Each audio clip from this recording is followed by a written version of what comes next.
Les paraboles de Jésus d'Ellen White. L'amour de Dieu à la recherche de l'homme. La drachme perdue. Après la parabole de la brebis perdue, Jésus proposa la suivante.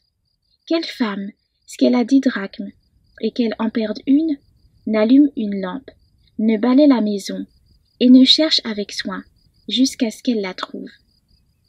En nous riant, la demeure du pauvre ne comprenait en général qu'une seule pièce, le plus souvent sombre et sans fenêtre. Elle était rarement nettoyée, et si une pièce de monnaie tombait à terre, elle était aussitôt recouverte de poussière et de détritus. Pour la retrouver, même en plein jour, il fallait allumer une lampe et balayer la maison avec soin. La dot des femmes consistait d'ordinaire en pièces d'argent qu'elles conservaient jalousement comme leur plus précieux trésor pour les transmettre à leurs filles. C'est pourquoi la perte de l'une de ces pièces était considérée comme un grand malheur. La retrouver était une occasion de réjouissance auquel les voisines s'associaient volontiers. Lorsqu'elle l'a trouvée, dit le Christ, elle appelle ses amis et ses voisines et dit « Réjouissez-vous avec moi, car j'ai trouvé la drachme que j'avais perdue. » De même, je vous le dis, il y a de la joie devant les anges de Dieu pour un seul pécheur qui se repent. Comme la précédente, cette parabole nous parle d'un objet perdu que l'on recherche avec soin et du plaisir qu'on éprouve à le retrouver. Toutefois, ces deux paraboles représentent des catégories de personnes différentes. La brebis perdue a conscience de sa situation. Elle sait qu'elle s'est éloignée du berger et du troupeau, et qu'il lui est impossible de retrouver son chemin. Elle est l'image de ceux qui reconnaissent être éloignés de Dieu et se trouvent dans la perplexité, humiliés et fortement tentés. La drachme perdue représente ceux qui vivent inconsciemment dans le péché. Ils se sont égarés loin de Dieu et ne le savent pas. Ils courent un danger mortel et ne s'en inquiètent nullement. Dans cette parabole, le Christ nous apprend que les indifférents sont aussi l'objet de son amour et de sa compassion. Il faut les rechercher pour les ramener à Dieu. La brebis s'était égarée loin de la bergerie, dans le désert ou dans la montagne. La drachme était perdue dans la maison. Elle était là, tout près, mais il fallait la chercher avec beaucoup de soin. Cette parabole renferme une leçon pour la famille. On manifeste souvent une grande indifférence pour le salut des membres de son foyer. L'un d'entre eux vit peut-être loin du Seigneur, mais comme on s'afflige peu de la ruine de l'une de ses âmes, qui ont été confiées aux parents. Bien que perdue dans la poussière, la drachme n'en reste pas moins une pièce d'argent, et c'est précisément à cause de sa valeur que la femme la cherche. Il en est de même de toute âme. Si dégradée qu'elle soit, elle demeure précieuse aux yeux de Dieu. La pièce de monnaie porte l'effigie et les titres du souverain régnant. Ainsi, l'homme, à la création, portait le sceau et l'image de son Créateur, et quoique cette dernière soit maintenant souillée et altérée par le péché, elle a laissé son empreinte sur toute âme. Dieu désire sauver ceux qui s'égarent et réimprimer en eux l'image de sa justice et de sa sainteté. La femme de la parabole cherche sa drachme avec zèle. Elle allume la lampe et balaie la maison. Elle déplace tout ce qui pourrait entraver ses recherches. Et bien qu'elle n'ait perdu qu'une pièce, elle ne les interrompra pas avant de l'avoir retrouvée. Il doit en être de même dans la famille.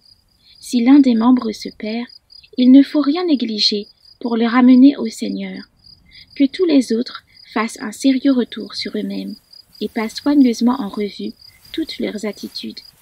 Qu'ils se demandent s'il n'y a pas quelque faute, quelque erreur dans la manière de diriger la famille qui contribue à maintenir cette âme dans l'impénitence. S'il y a dans la famille un enfant qui soit inconscient de son état de péché, les parents ne doivent pas s'en désintéresser. Allumer la lampe, sonder la parole de Dieu, que toute la vie du foyer soit observée à sa lumière afin de comprendre pourquoi cet enfant s'est éloigné du Sauveur, que les parents analysent leurs sentiments, qu'ils examinent leurs habitudes, leur conduite.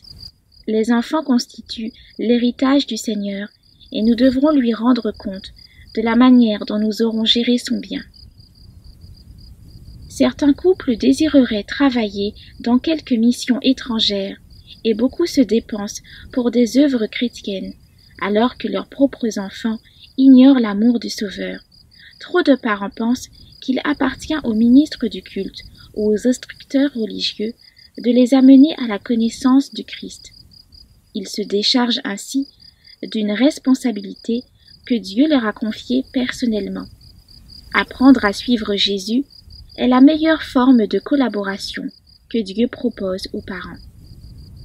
Cette tâche demande de la persévérance et les efforts incessants de toute une vie. La négliger revient à montrer que nous sommes des économes infidèles. Cette insouciance est sans excuse aux yeux du Seigneur. Mais ceux qui s'en sentent coupables ne doivent pas désespérer, qu'ils songent un instant à la femme qui cherche sa drachme jusqu'à ce qu'elle l'ait trouvée. À son exemple, avec amour, foi et prière, les parents doivent travailler en faveur des leurs jusqu'à ce qu'ils puissent se présenter avec joie devant Dieu en disant « Voici moi et les enfants que l'Éternel m'a donnés ». Telle est la véritable activité missionnaire au foyer, utile aussi bien à ceux qui s'y livrent qu'à ceux pour qui elle se déploie. Par notre fidélité dans le cercle de famille, nous nous préparons à travailler en faveur des membres de la famille de Dieu, avec lesquels nous sommes appelés à vivre pendant l'éternité. Nous devons manifester à l'égard de nos frères et sœurs en Christ le même intérêt que nous portons aux membres de notre famille. Dieu veut que nous soyons ainsi qualifiés pour travailler en faveur d'autres personnes encore, à mesure que nos sympathies s'élargiront et que notre amour augmentera. Nous verrons s'étendre notre sphère d'activité. La grande famille humaine, dont Dieu est le Père, embrasse la terre entière et il ne faut négliger aucun de ses membres. Où que nous soyons, la drachme perdue attend que nous la cherchions. Le ferons-nous? Nous rencontrons constamment des personnes insensibles aux préoccupations religieuses. Nous parlons avec elles et leur rendons visite. Nous intéressons-nous à leur salut? Leur présentons-nous le Christ comme le Sauveur qui pardonne les péchés? Le cœur réchauffé par l'amour de Jésus, les entretenons-nous de cet amour? Sinon, comment pourrons-nous rencontrer ces âmes perdues pour l'éternité, lorsque nous devrons nous présenter avec elles devant le trône de Dieu? Qui dira la valeur d'une âme? Si vous désirez la connaître, allez à Gethsémani, et là, veillez avec Jésus pendant ces heures d'angoisse, où sa sueur devint comme des grumeaux de sang. Contemplez le Sauveur sur la croix, entendez son cri de détresse. Mon Dieu, pourquoi m'as-tu abandonné? Considérez son front meurtri, son côté et ses pieds percés. Souvenez-vous que le Christ a tout risqué. Pour notre rédemption, le ciel même fut mis en péril. Au pied de la croix, vous souvenant que pour un seul pécheur, Jésus aurait donné sa vie. Vous saisirez la valeur d'une âme. Si vous êtes en communion avec le Christ, vous attribuerez à toute âme humaine le prix qu'il y attache. Vous éprouverez pour les autres le même amour profond qu'il a eu pour vous. Alors vous pourrez attirer et non repousser, gagner et non chasser ceux pour lesquels il est mort. Nul n'aurait été ramené à Dieu sans les efforts personnels du Christ, et c'est par un travail personnel qu'il nous est possible de contribuer au salut des âmes. Quand vous en verrez qui vont à la mort, vous ne pourrez conserver une paisible indifférence et jouir de vos aises.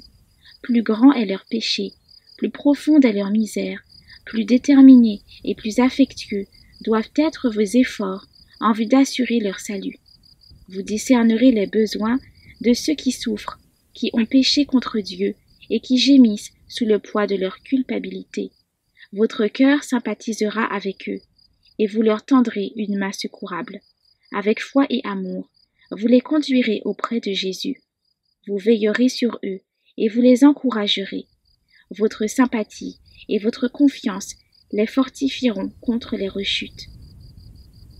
Tous les anges sont prêts à collaborer à cette œuvre. Toutes les ressources d'en haut sont mises à la disposition de ceux qui s'efforcent de sauver les égarés. Les agents célestes vous aideront à toucher les plus indifférents et les plus endurcis. Quand l'un d'entre eux revient à Dieu, le ciel entier est dans la joie. Les séraphins et les chérubins font vibrer leurs harpes d'or. Ils chantent les louanges de Dieu et de l'agneau pour leur miséricorde et leur bienveillance à l'égard des enfants des hommes. Retrouvez plus de lectures des ouvrages de l'Esprit de prophétie sur lerest.org.